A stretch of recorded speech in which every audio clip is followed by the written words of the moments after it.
Hello learners, in today's video I am going to discuss UKG syllabus which is for English subjects. तो English subject के अंदर हम UKG के students को क्या क्या पढ़ाएंगे उसके बारे में हम इस वीडियो में देखेंगे। चलिए फिर स्टार्ट करते हैं। तो सबसे पहले हम बच्चों को लेटर्स जो है वो रिकैप कराते हैं, क्योंकि उन्होंने ऑलरेडी नर्सरी में एंड एलकेजी में इसके बारे में डिटेल में पढ़ा होता है, इससे रिलेटेड वर्ड्स पढ़े होते हैं। तो हम बच्चों को एक बार रिकैप कराते हैं।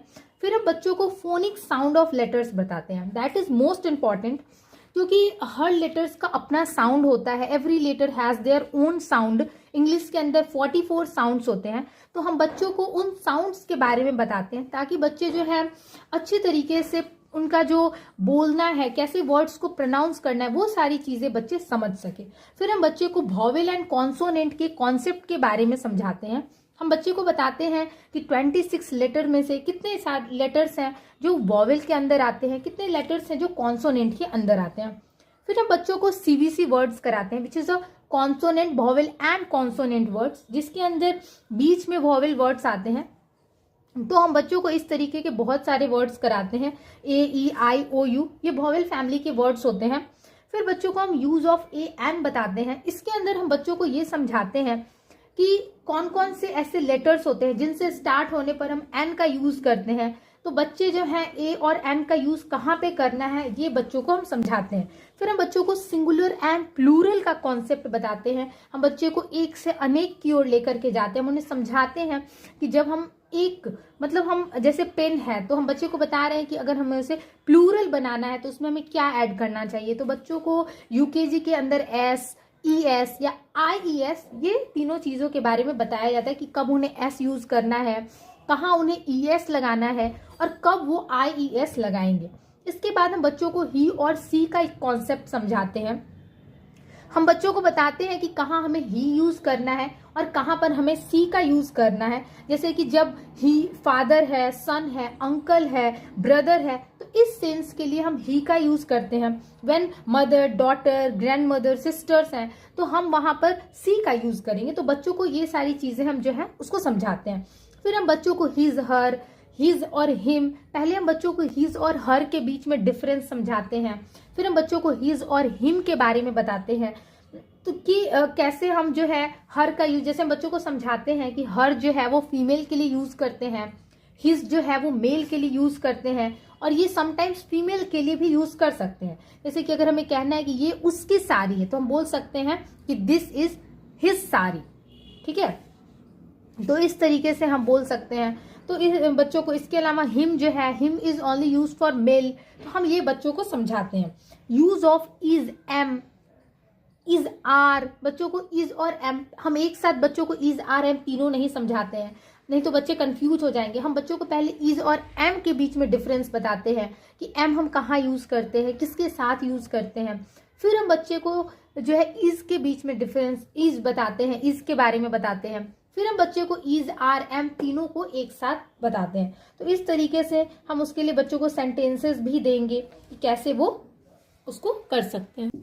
फिर हम बच्चे को दिस और दैट के बारे में बताते हैं। हम उन्हें समझाते हैं कि अगर कोई भी चीज नजदीक है तो उसे इंडिकेट करने के लिए हम दिस का यूज करते हैं। अगर कोई चीज दूर है उसे इंडिकेट करने के लिए हम दैट का यूज करते हैं। बिल्कुल उसी तरीके से हम दीज एंड दोज का यूज बताते हैं कि कैसे दीज एंड दोज जो है प्लूरल सेंस को दिखाने के लिए यूज किए जाते हैं।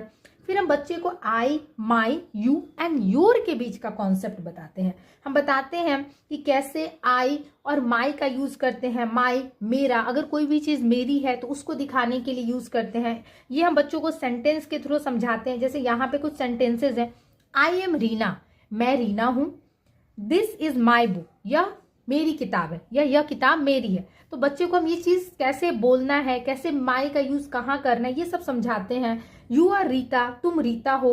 दैट इज योर बुक, या दैट इज योर स्कूल, ये तुम्हारा स्कूल है। तो जब हम बच्चों को मेरा, तुम्हारा ये सब बताते हैं तो हम बच्चों को माई एंड योर का यूज समझाते हैं। फिर हम बच्चों को वी एंड दे का यूज समझाते हैं कि हम बच्चों को यूज कहाँ पे करना है, वी कहाँ यूज करना है, दे कैसे यूज करना है, इसके पीछे का कॉन्सेप्ट बताते हैं। दे के साथ, वी के साथ हम किस तरीके का वर्ब यूज करेंगे, क्या हम इज यूज करेंगे, क्या हम एम यूज करेंगे या हम आर यूज करेंगे, ये सब बच्चों को क्लियर करवाते हैं। फिर हम बच्चों को वाज एंड वर का कॉन्सेप्ट जो है वो बताते हैं बच्चों को कि वॉज हम किसके किसके साथ यूज करते हैं, वर हम किसके साथ यूज करते हैं, जैसे वी, यू, दे, इन सब के साथ हम वर का यूज करते हैं, तो ये हम बच्चों को बताते हैं। हैज और हैव, बच्चों को हम हैज एंड हैव का भी कॉन्सेप्ट बताते हैं कि ही, सी, इट के साथ हम हैज यूज करते हैं, आई, वी, यू, दे के साथ हम हैव का यूज करते हैं। तो बच्चों को इस तरीके से सेंटेंसेस के थ्रू हम बताते हैं। फिर हम बच्चों को यस और नो क्वेश्चन कराते हैं, जिसमें जैसे कि दिस इज एन एप्पल, क्या ये एक एप्पल है, तो बच्चा बताता है यस इट इज, हाँ ये एप्पल है, या यह है या नहीं है। तो इस तरीके का जो क्वेश्चन है वो बच्चों को कराए जाते हैं।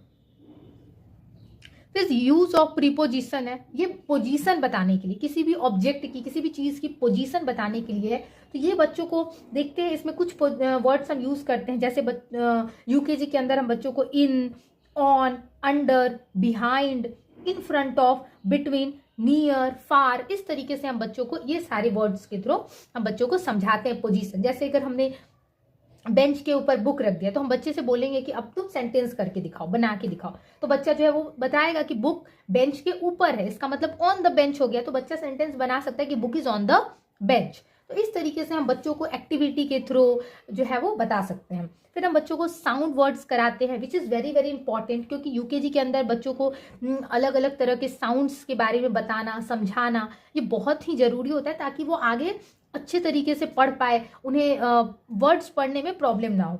तो साउंड वर्ड्स जैसे डबल एस वाले साउंड्स, जिसमें डबल एस आते हैं, डबल एल वाले साउंड, डबल ओ वाले साउंड हम बच्चों को बताते हैं। फिर हम बच्चों को ब्लेंड वर्ड्स बताते हैं। ब्लेंडिंग का मतलब होता है कि जैसे बी और एल, दो कॉन्सोनेंट के मिलने से जो वर्ड बन रहा है, जो प्रोनाउंसिएशन बन रहा है, वो हम बच्चों को समझाते हैं। तो ब्लेंड वर्ड्स जो है वो बहुत इंपॉर्टेंट होते हैं, बी एल, सी एल, ये इतने सारे ब्लेंड्स यहाँ पे दिए हुए हैं, तो इन सब के बारे में हम बच्चों को एक एक करके बताते हैं। फिर हम बच्चों को डाइग्राफ बताते हैं। जैसे डाइग्राफ में क्या होता है ना कि जैसे सी है तो सी का एक अलग जो साउंड है दैट इज अ क, और एच का एक अलग साउंड आता है ह, तो क ह। लेकिन जब हम डाइग्राफ की तरह वर्ड्स, डाइग्राफ जो है वो यूज करते हैं, तो सी एच मिलकर के एक डिफरेंट साउंड निकल करके आता है, दैट इज अ च।